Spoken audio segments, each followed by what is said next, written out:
Cash collector is a boilisha. Wosaro single J. Avana Mariama, Avana Mariama, Avana Mariama.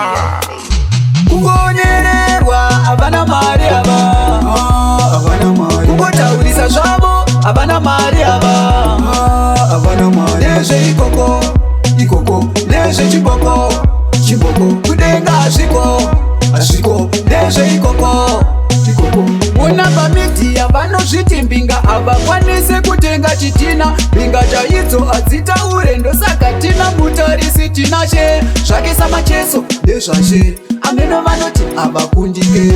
Chavo kuda kufadza ana Belinda asi kumba amai avacheuke. Kugonererwa avana mari ava, avana mari. Kugotaurisa zvavo avana mari ava, avana mari. Nezve ikoko, ikoko, nezve chiboko, chiboko. Kudenga ashiko, nezve ikoko, ikoko.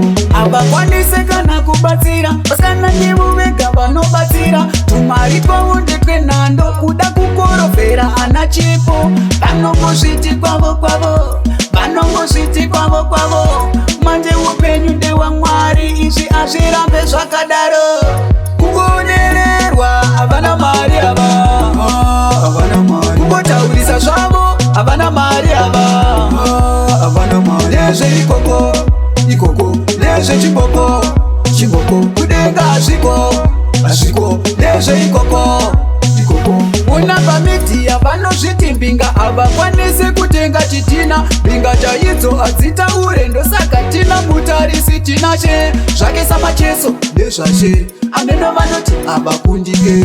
Chavo kuda kufadza ana Belinda asi kumba amai avacheuke. Kugonererwa avana mari ava, avana mari. Kugotaurisa zvavo avana mari ava, avana mari. Nezve ikoko, ikoko, nezve chiboko, chiboko. Kudenga ashiko, nezve ikoko, ikoko.